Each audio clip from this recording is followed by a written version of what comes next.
Oh man, things I wish I've known before I became a full-time artist. So many things. This career path is difficult. It's awesome, but it's difficult. If you don't know me, my name is Junior. I'm a full-time artist in Charlotte, North Carolina. I do murals, paintings, digital art, and name it, I do it. In this video, I'm gonna be talking to you about what I wish I would have known before I became a full-time artist. I'm gonna be giving you the inside scoop so that you are prepared once you become that full-time artist you've always wanted to become. A lot of these inside scoops that I'm gonna give you are not to scare you away or to tell you not to become a full-time artist. I want you to become a full-time artist. We need more of us in the game.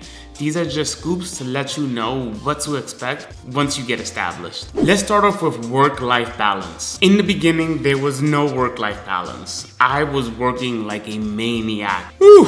Oh my gosh, that was a beast. That was, I worked a lot. I worked so much. Of course, you have to take breaks. Everybody's gonna tell you you have to take breaks. I had no choice but to make this work. So my mind was constantly work, try to produce as much work as I possibly can so that I can be found, people can buy my work, and income. I needed income to come in. Even now, I still think I work more than I do have a personal life balance, but it's because I love it. I love what I do. I want to strive to be better. You're also running a business as a full-time artist. You're going to be running a business, you're going to be creative, and you're going to have to try to find some resting time.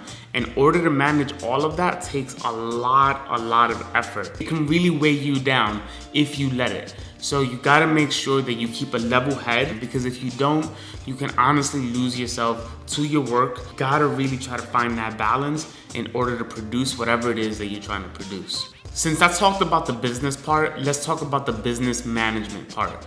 Now, a lot of artists tend to say that I'm not good with business or I'm not good with sales. Of course, you're right. You're not good at it because you say you're not good at it. But it's as easy as saying, I am good at it, or I am going to be good at it. Now, it's just a matter of what you say and how you say it. I'm a true believer in manifestation, and what we say truly impacts our lives. So if you say that you're not good at something, you're clearly not going to be good at it. But if you say that you are working at becoming better at something, your mind will push you to be better at that thing because you're gonna be putting efforts at it.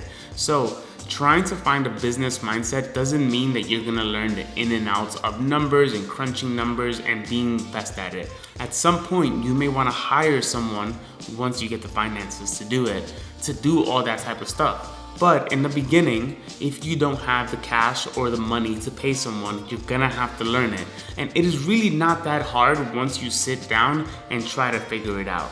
One thing that helped me with the business management part is learning Excel. Excel was something that I did in my corporate job, and believe me, I don't know much. I don't know a lot. I just know enough to put in numbers and put in columns and rows and, whatever. It's helped me enough where I was able to understand formulas that were gonna get my numbers right and would allow me to calculate things and keep track of things that I was spending and keep track of sales. If you do have some extra money that you can afford to push out, something like QuickBooks would be a really great benefit for you, but that was something that I did not have in the beginning, so I used Excel, which helped me tremendously. Third thing that you should know is marketing and promoting your work. Now, before I became a full-time artist, I honestly, in my head, had the idea that I was gonna be tucked away in a little studio and just work on paintings and drawings every day. That's what I thought a full-time artist does. I didn't think about promoting your work. I didn't think about marketing the work. I didn't think about talking about my work. I quickly realized that how in the world is my work gonna sell if I don't talk about it? it was just something that dawned on me in the beginning, like, what in the world? How am I gonna do this? I don't know what I'm doing. I quickly had to learn marketing. Something that I did to help me in marketing was look at Skillshare classes and look at things online like YouTube and just try to learn from people who were doing it. A lot of the artists that I was following were marketing their own work and promoting their own stuff. So my mind was saying, well, if they can do it, I can do it as well. One thing I learned in the process of marketing was that marketing is constantly changing. You're constantly trying to be creative. You're constantly trying to figure out what's new, and you're constantly trying to figure out how to sell your work. I mean, like, it's just like, it's a hard thing to do because I still have trouble with it, but it's something that you must learn to do. Just try to find a way to understand that you can market your work, because there's many artists out there who are doing incredible at it. And if they're doing a great job, then you can do a great job. You just really have to find the wits to do it. And I believe in you because I believe in myself. And I know that we can figure this out because, I don't want to sell my work. No, I do want to sell my work. I just don't want to do the work to sell my work. Client communications. You want to learn how to speak to your clients. You want to constantly be engaged with people as much as you possibly can. Now, many artists also say that they're not salesy. I get it. I get that you're not salesy. I don't want to be salesy either, but how are you gonna make money? You need to find a way to make money.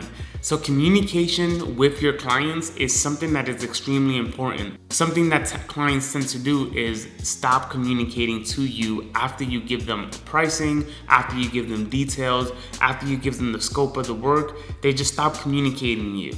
And a lot of the times, many of us don't want to communicate back because we don't want to seem too annoying, we don't want to seem too pushy, we don't want to seem too salesy. But here's the thing, this is your business. This is what you do. Many times our clients appreciate when you reach back out because this shows them that you're dedicated, that you're passionate about your work. And a lot of the times people have so much going on. These clients that are reaching out to you are probably CEOs, they own their businesses, they have a family, they're doing so many other things that this may be on their radar but not at the top of their list. So sometimes you just have to be a tad bit pushy to let them know, hey, what's the update? I want to know what's going on. What did you think about the pricing? What did you think about the project? What did you think about the design? It doesn't hurt to reach back out and to inquire again. When you do become a full-time artist, or before you become a full-time artist, it's really good to make sure that you're on top of your communication game and you're always keeping tabs of your clients and making sure that they know that you are on top of this project and that you want this project, especially if you do want it. Here's the fifth thing, is continuous learning. Something that I did not know when I became a full-time artist was that I had to continuously learn. I knew that I was gonna have to develop new skills for my art and try to push those boundaries. If you're somebody who wants to deviate from using the same mediums all the time, you may want to learn a new skill, something that's going to get you out of your creative boundaries so that you can keep pushing those limits. You may have to take a couple classes on marketing or promotion. It's something that you have to do. Continuously learning is so important in this craft because you just have to. You have to find a way to grow, because there's a lot of artists out there who are doing this by growing their businesses, and you have to keep up with the times because everything is constantly changing, especially now that we're in this digital age. New technology is coming out. We have to grow with the technology that's coming out. We have to grow with the trends. We have to grow with the time. So if you're somebody who's truly trying to grow your business, this art business that you just created as a full-time artist, you really have to continuously learn new skills to develop your craft, develop the business, and to just grow. I don't want to speak for many artists, but a lot of the artists, from what I know, are antisocial. But don't take my word for it because those are not actual statistics. That's just me speaking my mind from what I know about other artists, because I'm a little antisocial too. Networking is very important. I know it's draining. I know you don't want to do it because I hate it sometimes.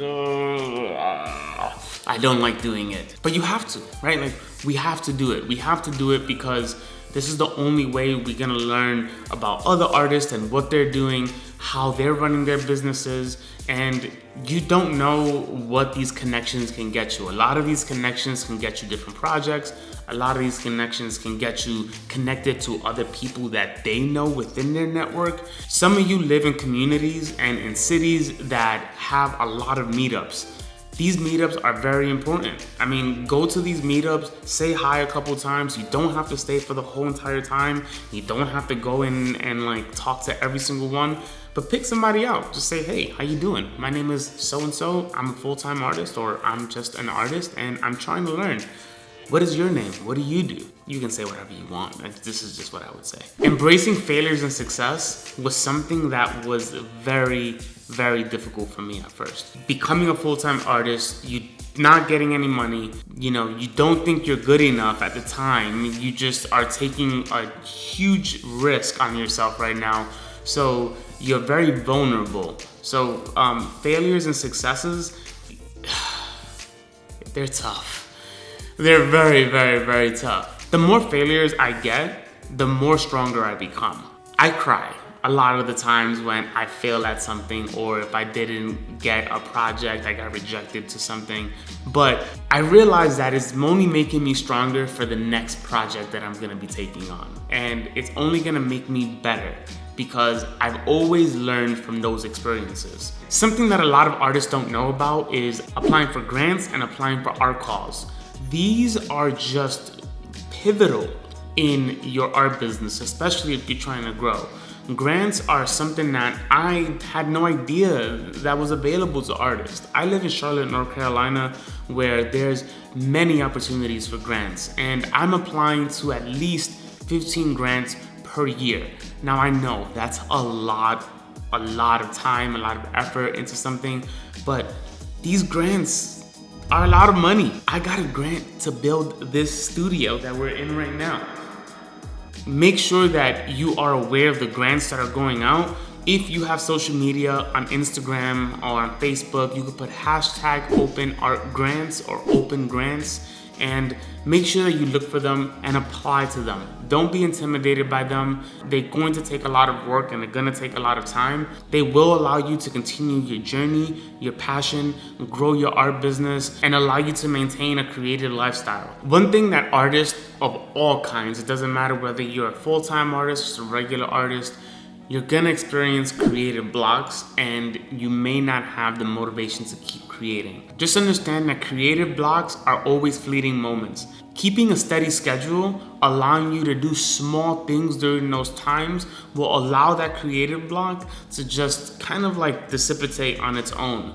And I know they're difficult moments and I know they're heavy. Everyone goes through them in difficult times.